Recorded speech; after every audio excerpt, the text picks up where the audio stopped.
¿Qué tal, amigas y amigos de YouTube? Bienvenidos a un video más de Leyendo a Freud. Vamos a seguir con la continuación de el caso Dora. Este es el video número 4 y vamos a continuar donde nos quedamos. Estamos en la página 65. Ahora bien, podría vacilar entre considerar primero el partido que puede sacarse de este sueño para la historia del caso, o la objeción que, basándose en él, puede hacerse a la teoría del sueño. Escojo lo primero. Les presento a Chicho, mi gato. Hola, Chicho. Creo que ya se interesó en la lectura. Vale la pena tratar con detalle la importancia que tiene el mojarse en la cama para la prehistoria de los neuróticos. En aras de la claridad, me limito a destacar que el caso de Dora no era, en este aspecto, el habitual.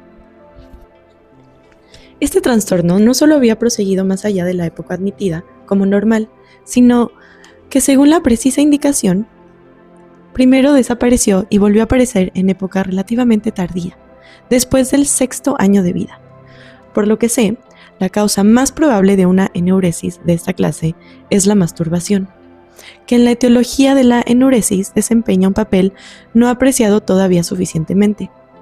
Según mi experiencia, esta conexión se hace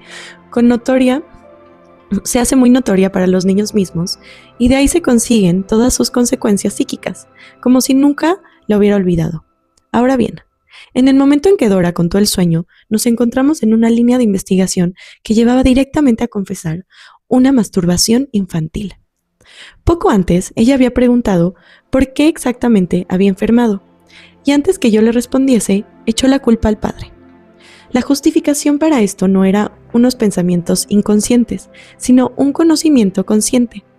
Para mi sorpresa, la muchacha conocía de qué clase había sido la enfermedad del padre. Después que éste regresó de mi consultorio, había espiado con las orejas una conversación donde se mencionó el nombre de la enfermedad.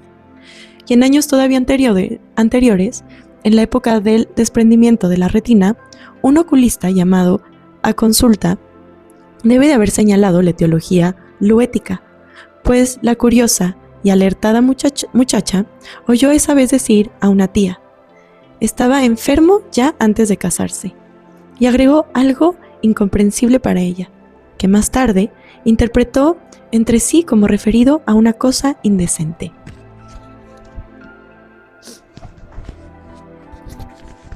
Por tanto, el padre había enfermado por llevar una vida disipada, y ella suponía que le había contagiado la enfermedad por vía hereditaria. Me guardé bien de decirle que yo, según consigné, sostengo también la opinión de que los descendientes de luéticos están particularmente predispuestos a contraer graves neuropsicosis. Esta hilación de pensamiento de acusación al padre proseguía a través de un material inconsciente. A lo largo de algunos días se identificó que su madre, en pequeños síntomas y singularidades, lo que le dio oportunidad de descollar por lo insoportable. Me hizo colegir, además, que estaba pensando en una estadía en Franzensbad, que había visitado acompañado a su madre. Ya no sé en qué año. La madre padecía de dolores en el bajo vientre y de un flujo catarro que hicieron necesaria una cura de aguas en Franzensbad. Me disculpo de antemano por mi alemán, que es inexistente. Su opinión, también justificada probablemente, era que esa enfermedad se la debía a su papá, quien había contagiado a su madre su afección venérea. Era bien comprensible que en esta inferencia confundiera, como lo hacen la mayoría de los legos, gonorrea con sífilis y el contagio por el comercio carnal con lo hereditario. La persistencia en la identificación con su madre me forjó casi a preguntarle si también ella tenía una enfermedad venérea. Y entonces me enteré de que estaba aquejada por un catarro, que no podía recordar cuándo empezó. Comprendí entonces que tras la hilación de pensamiento que acusaba expresamente al padre se escondía, como es habitual, una autoacusación. Le salía al paso asegurándole que el flúor de las jóvenes solteras era a mi juicio indicio preferente de masturbación y que yo relegaba a un segundo plano todas las otras causas que suelen mencionarse, además parece achaque. Así, ella estaba en vías de responder a su pregunta por las razones de su enfermedad, confesando haberse masturbado probablemente en su infancia. Negó de la manera más terminante poder acordarse de una cosa así, pero días después hizo algo que yo debí considerar como otro acercamiento a la confesión. En efecto, ese día trajo colgando una carterita portamonedas de la forma que se había puesto de moda, cosa que no había hecho antes ni haría después, y jugaba con ella mientras hablaba tendida en el diván. La abría, introduciendo un dedo, volvía a cerrarla, etc. La miró unos instantes y luego le expliqué que es una acción sintomática. Llamó así a aquellos manejos que el ser humano realiza, como suele decirse de manera automática, inconsciente, sin reparar en ello, como jugando. Preguntando, querrá restarles todo significado y los declarará indiferentes y casuales. Pero una observación más cuidadosa muestra que tales acciones, de las que la conciencia nada sabe, o más bien nada quiere saber, expresan pensamientos e impulsos inconscientes. Así son valiosos e instructivos en cuanto a exteriorizaciones permitidas del inconsciente. Hay dos modos de conducta consciente hacia las acciones sintomáticas. Si es posible atribuirles una motivación corriente, se toma conocimiento de ellas. Si falta un pretexto de esa clase ante lo consciente, por lo general no se repara en que se las ejecuta. En el caso de Dora, la motivación era fácil. ¿Por qué no llevaría? Un segundo, déjenme cambiar de página antes de terminar esta oración. ¿Por qué no llevaría una carterita así, que está tan de moda? Pero una justificación de esa índole no elimina la posibilidad del origen inconsciente de la acción respectiva. Por otra parte, si este origen ni el sentido que se atribuye a la acción pueden demostrarse convincentemente, hay que limitarse a comprobar que ese sentido armoniza de manera notable con la trama de la situación presente, con la orden del día del inconsciente. En otras oportunidades presentaré una colección de esas acciones sintomáticas, tal como se las puede observar en personas sanas y neuróticas. A menudo las interpretaciones son muy fáciles. La carterita bivalva de Dora no es otra cosa que una figuración de los genitales, y su acción de juguetear con ella abriéndola y metiendo un dedo dentro, una comunicación pantomímica, sin duda desenfadada, pero inconfundible de lo que querría hacer, la masturbación. Hace poco me sucedió un caso similar, muy divertido. Una dama anciana extrae en mitad de la sesión, supuestamente para refrescarse con un bombón, una pequeña caja de hueso.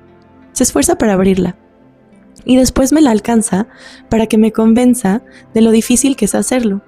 Yo manifiesto mi desconfianza. Esa caja tiene que significar algo en particular, pues hoy la veo por primera vez, a pesar de que su propietaria me visitara desde hace ya más de un año. Y la dama, impaciente: a esta caja la llevo siempre conmigo donde quiera que vaya. Solo se tranquiliza después que le hago notar riendo lo bien que sus palabras se adecúan a otro significado. La caja, box, como la carterita, como el alajero, no es sino otro subrogado de la vulva, de los genitales femeninos. Hay en la vida muchos simbolismos de esta clase, que solemos no advertir. Cuando me propuse la tarea de traer a la luz lo que los hombres esconden, y no mediante la compulsión de la hipnosis, sino a partir de lo que ellos dicen y muestran, lo creí más difícil de lo que realmente es. El que tenga ojos para ver y oídos para oír, se convencerá de que los mortales no pueden guardar ningún secreto. Aquel cuyos labios callan, se delata con la punta de los dedos. El secreto quiere salirse por todos los poros, y por eso es muy posible dar cima a la tarea de hacer consciente lo anímico más oculto. La acción sintomática de Dora con la carterita no fue la precursora inmediata del sueño. La sesión que nos aportó el relato de este último se inició con otra acción sintomática. Cuando entré en la sala donde ella esperaba, escondió rápidamente una carta que estaba leyendo. Desde luego pregunté de quién era, y primero se negó a decírmelo. Después resultó que se trataba de algo en extremo indiferente y sin relación alguna con nuestra cura.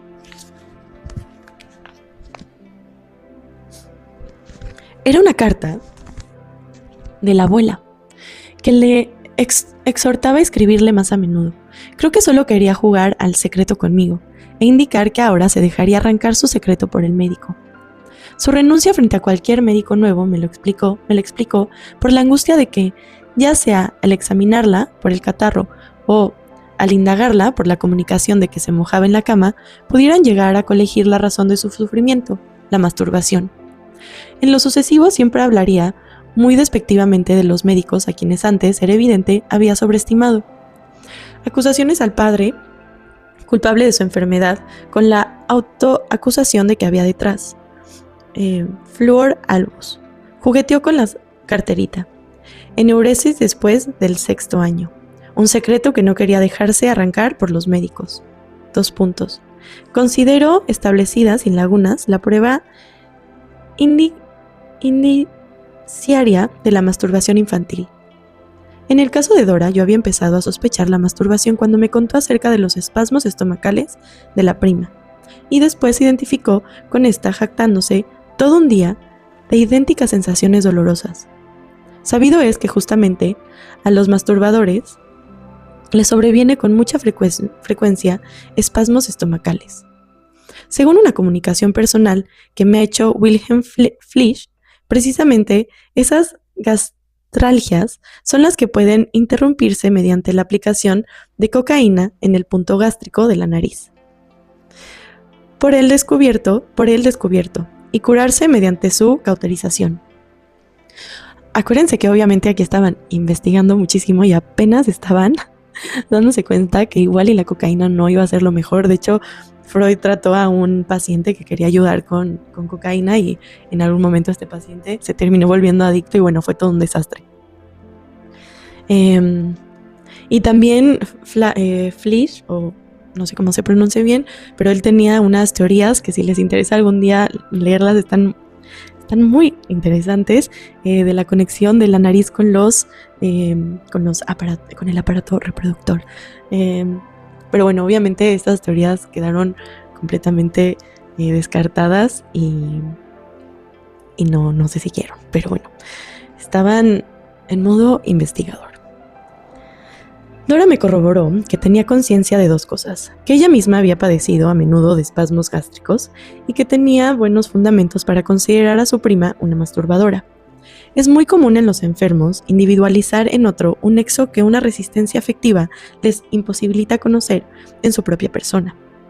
Pero ya no lo desconoció más. Aunque todavía no recordaba nada, consideré también susceptible de uso clínico la datación de mojarse en la cama, hasta poco antes que sobreviniese el asma nerviosa. Los síntomas histéricos casi nunca se presentan mientras los niños se masturban, sino solo en la abstinencia. Expresan un sustituto de la satisfacción masturbatoria que seguirá anhelándose en el inconsciente hasta el momento en que aparezca una satisfacción más normal de alguna otra clase. Si esta todavía es posible. Esta última condición es el punto en que se inserta una eventual curación de la histeria por el matrimonio y el comercio sexual normal. A ver, aquí acordémonos que represión sexual absoluta, no solamente de las mujeres, también había mucho en los hombres en general, pero bueno, se consideraba que la única relación sexual posible o donde la mujer podía gozar de su sexualidad era dentro del matrimonio, ¿no? Entonces, por eso lo pone así. Oye, bueno, todavía en muchas situaciones sigue siendo así, por eso hay que seguir leyendo y estudiando para que no pensemos que eso tiene que ser así. Si la satisfacción en el matrimonio vuelve a interrumpirse, por ejemplo, a raíz del coitus interruptus en la enajenación psíquica, la libido busca otra vez su viejo cauce y se exterioriza en síntomas histéricos. Lo que yo saco de esto es básicamente que se empieza a dar cuenta que si la libido no se expresa, busca otros caminos. Me gustaría agregar una información cierta acerca del momento en que la masturbación de Dora se interrumpió, así como del factor particular que produjo ese efecto. Pero el carácter incompleto del análisis me fuerza a presentar aquí un material lagunoso. Sabemos que se mojó en la cama casi hasta el momento en que tuvo su primera disnea. Y bien, lo único que sabía indicar para el esclarecimiento de ese primer estado era que en esa época su papá había salido de viaje por primera vez después de su mejoría. Esta partícula de recuerdo que se había conservado no podía sino apuntar a la etiología de la disnea. Ahora bien, la acción sintomática y otros indicios me proporcionaron buenas razones para suponer que la niña, cuyo dormitorio se encontraba contiguo al de sus padres, espió con las orejas una visita nocturna del padre a su mujer y la oyó jadear en el coito. De por sí respiraba habitualmente con dificultad. En tales casos, los niños vislumbran lo sexual en el ruido ominoso. Los movimientos expresivos de la excitación sexual ya están preparados en ellos como unos mecanismos innatos. Acuérdense que también Freud habla mucho de las suposiciones que se hacen los niños sobre, como él le llama, el comercio sexual. Que de ahí parte tanto el deseo como la angustia, como otras cosas, pero me gusta que aquí utiliza la palabra ominoso. Hay todo un texto, bueno, hay muchos textos sobre eso, pero es algo que la asustó, la angustió. ¿Qué le estará pasando a mi madre? O a mi padre también. Hace ya años he puntualizado que la disnea y las palpitaciones de la histeria y de la neurosis de angustia son solo unos fragmentos desprendidos de la acción del coito, y en muchos casos, entre ellos en Ledora, puede reconducir el síntoma de la disnea, del asma nerviosa, al mismo ocasionamiento: el espiar con las orejas el comercio sexual de personas adultas. Bajo la influencia de la coexcitación que la sobrevino esta vez, muy bien pudo producirse el ímpetu subvirtiente en la sexualidad de la pequeña, quien sustituyó la inclinación a masturbarse por la inclinación a la angustia. Tiempo después, estando el padre ausente y añorándolo, la niña enamorada, aquella impronta, se le repitió como un ataque de asma. A partir de la ocasión para contraer esta enfermedad, ocasión conservada en el recuerdo, puede colegirse todavía la hilación angustiada de pensamientos que acompañó al ataque. Lo tuvo por primera vez tras haberse fatigado en una excursión a la montaña, durante la cual probablemente sintió en alguna medida una falta de aliento real. A esto se sumó la idea de que el padre tenía prohibido trepar montañas, pues no podía fatigarse a causa de su hipopnea. Después, el recuerdo de cuánto se había esforzado por la noche con la mamá no le habría hecho daño. Además, la preocupación de que ella misma se hubiera esforzado en demasía por la masturbación, que igualmente llevaba al orgasmo con algo de disnea. Y por último, el retorno reforzado de esta disnea como síntoma. Una parte de este material puedo tomarla del análisis, pero a la otra debí completarla por mí mismo. A raíz de la comprobación de la masturbación, pudimos ver ya que el material para un determinado tema solo se reúne fragmento por fragmento en diferentes épocas y contextos. Ahora se plantea una serie de cuestiones y de las más importantes sobre la etiología de la histeria. ¿Es lícito considerar típico el caso Dora en cuanto a la etiología? ¿Representa el único tipo de causación? Pero creo correcto diferir las respuestas hasta comunicar una serie más vasta de casos analizados de manera parecida. Por lo demás, debería empezar por rectificar el planteo. En lugar de pronunciarme por un sí o un no, cuando se pregunta si la etiología de este caso patológico ha de buscarse en la masturbación infantil, tendría que elucidar primero el concepto de la etiología de la psiconeurosis. El punto de vista desde el cual podría responder resultaría sustancialmente desplazado respecto de aquel desde el cual se me formula la pregunta. Con relación a nuestro caso, es suficiente que nos convenzamos de que puede pesquisarse una masturbación infantil y de que ella no es nada contingente ni indiferente para la conformación del cuadro patológico. Vislumbramos una comprensión más amplia de los síntomas de Dora si consideramos el fluor albus confesado por ella La palabra catarro, con que aprendió a designar su afección cuando un padecimiento similar forzó a su madre a visitar Francesbad, no es sino otro cambio de vía, a través del cual toda la serie de pensamientos referidos a la culpa de su papá en la enfermedad encontró abierto el acceso hacia su manifestación en el síntoma de la tos.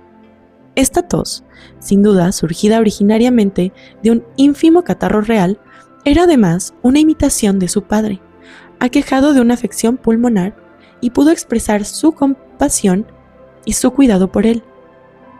Pero también proclamaba al mundo, por así decir, algo que quizás a ella todavía no le había devenido consciente. Soy la hija de papá. Tengo un catarro como él. Él me ha enfermado como enfermó a mi mamá. De él tengo las malas pasiones que se expían por la enfermedad.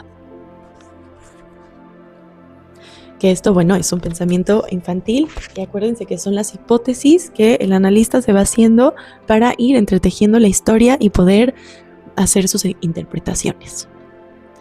Ahora podemos intentar reunir las diversas determinaciones, determinismos que hemos hallado para los ataques de tos y la fonía. Debajo de todo, en la estratificación, cabe suponer un estímulo de tos real. Orgánicamente, condicionado vale decir, el grano de arena en torno del cual el molusco forma la perla.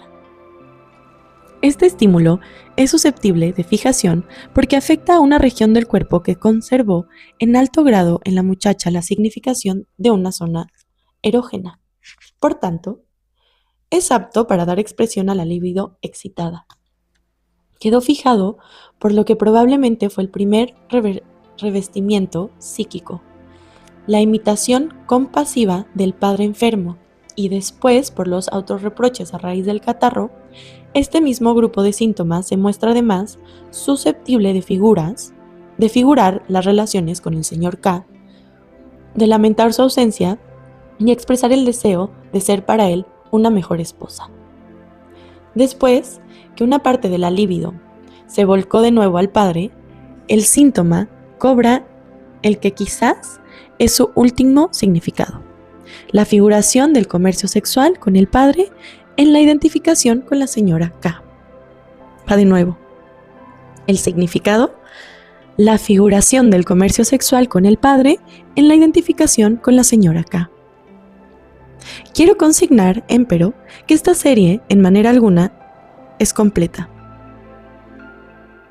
El carácter incompleto del análisis no permite, desdichadamente, seguir la cronología de los cambios de vía del significado, ni aclarar la sucesión y la coexistencia de diversos significados. Solo es lícito plantear tales exigencias a un análisis completo. No puedo dejar de ahondar en ulteriores nexos entre el catarro genital y los síntomas histéricos de Dora. En tiempos en que se estaba todavía... Va de nuevo, disculpen. En tiempos en que se estaba todavía lejos de alcanzar un esclarecimiento psíquico de la histeria, escuché de labios de colegas mayores, más experimentados, la aseveración de que, en el caso de las pacientes histéricas con flúor, un empeoramiento del catarro tenía por consecuencia regularmente una agudización de los achaques histéricos, en particular la desgana para comer y los vómitos. Nadie tenía en claro los nexos, pero yo creo que se tendía a adherir a la opinión de los ginecólogos, quienes, como es sabido, suponen una muy vasta y directa influencia orgánicamente perturbadora de las afecciones genitales sobre las funciones nerviosas. No obstante,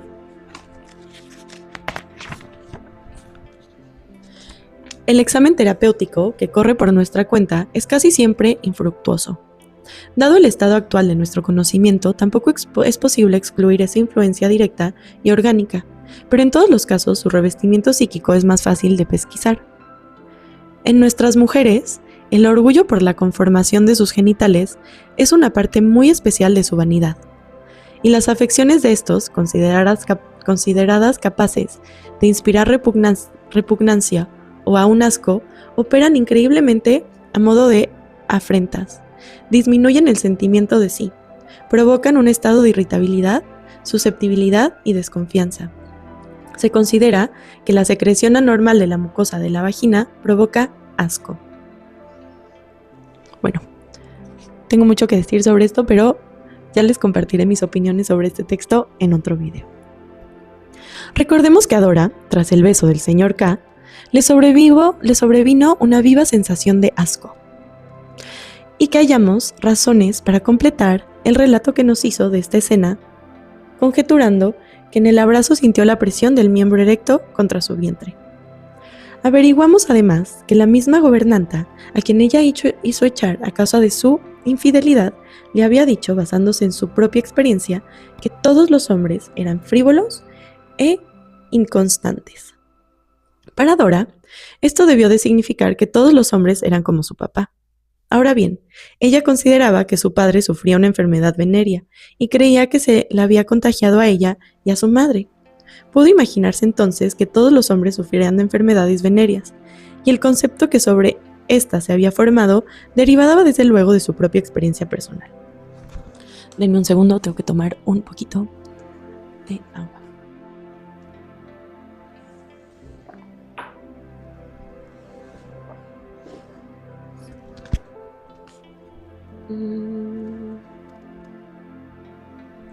Por tanto, padecer esta enfermedad significaba para ella estar aquejada por un asqueroso flujo.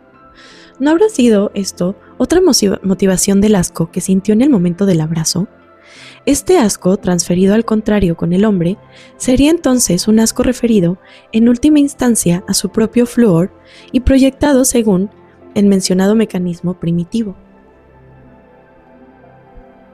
Conjeturo que están en juego aquí unas hilaciones inconscientes de pensamiento urdidas sobre una trama orgánica prefigurada como lo está la guirnalda sobre el armazón de alambre, de manera que, en otro caso, podemos hallar intercalada otra vía de pensamiento entre los síntomas, puntos de partida y de llegada. Pero el conocimiento de las conexiones de pensamiento que han adquirido eficacia en el individuo es de valor instituible para la solución de los síntomas. El hecho de que, en el caso de Dora, tengamos que valernos de conjeturas y completamientos se debe únicamente a la prematura interrupción del análisis. Lo que yo presento para llenar las lagunas se apuntala por entero en otros casos analizados a fondo. Un sueño mediante cuyo análisis obtuvimos de anteriores informaciones corresponde, según vimos, a un designio que Dora retomó durmiendo. Por eso se repitió todas las noches hasta que el designio fue cumplido y reapareció años más tarde al presentarse una ocasión para que ella formara un designio análogo. El designio podría formularse conscientemente del siguiente modo: alejarme de esta casa en la cual, según he visto, mi virginidad corre peligro. Partiré con papá y por la mañana, al hacerme la toilette, tomaré mis precauciones para no ser sorprendida. Estos pensamientos hallan nítida expresión en el sueño. Pertenecen a una corriente que, en la vida de vigilia, alcanzó la conciencia y se volvió dominante. Tras ellos, puede colegirse un itinerario de pensamientos de subrogación más oscura que corresponde a la corriente contraria y por eso cayó bajo la sofocación. Culmina en la contentación de entregarse al hombre en agradecimiento por el amor y la ternura que él le había demostrado en los últimos años, y convoca quizás al recuerdo del único beso que hasta entonces había recibido de él. Ahora bien, de acuerdo con la teoría desarrollada en mi libro, La interpretación de los sueños, estos elementos no bastan para formarse un sueño. Un sueño no es un designio que se figure como ejecutado, sino un deseo que se figura como cumplido, y en lo posible, además, un deseo que proviene de la vida infantil. Tenemos la obligación de examinar si esta tesis no es contradicha por nuestro sueño. El sueño contiene, de hecho, un material infantil que no guarda relación alguna, discernible a primera vista, con el designio de escapar tanto de la casa del señor K como de la tentación que emana de él. A raíz de que emerge el recuerdo de cuando se mojaba la niña en la cama y del trabajo que entonces se tomaba el padre para habituarle a la limpieza. Disculpen, voy a reformular esto porque era una pregunta. A raíz de que emerge el recuerdo de cuando se mojaba de niña en la cama y del trabajo que entonces se tomaba el padre para habituarla a la limpieza? Puede responderse. Solo con ayuda de este itinerario de pensamientos era posible sofocar los intensos pensamientos de tentación y hacer que prevaleciera el designio formado contra ellos. La niña se resuelve a huir con su padre. En realidad, huye a refugiarse en su padre por angustia frente al hombre que la asedía. Convoca una inclinación infantil hacia el padre destinada a protegerla de su inclinación reciente hacia el extraño. Del peligro presente, el padre mismo es culpable, pues llevado por sus propios intereses amorosos, la ha ofrecido al extraño. Cuanto más lindo sería que ese mismo padre no quisiera a nadie más que a ella, y se empeñara a salvarla de los peligros que esa época la amenazaban.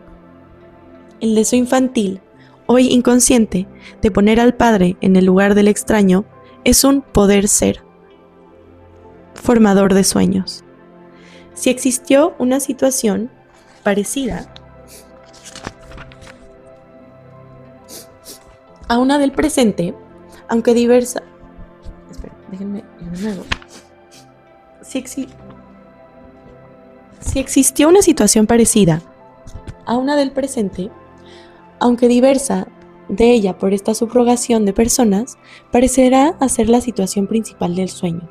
Y esa situación existe, justamente como la víspera lo estuvo el señor K. Una vez su padre estaba frente a su cama y la despertó tal vez con un beso, como quizás el señor K se proponía hacerlo. El designio de huir de la casa no es, pues, en sí y por sí soñable.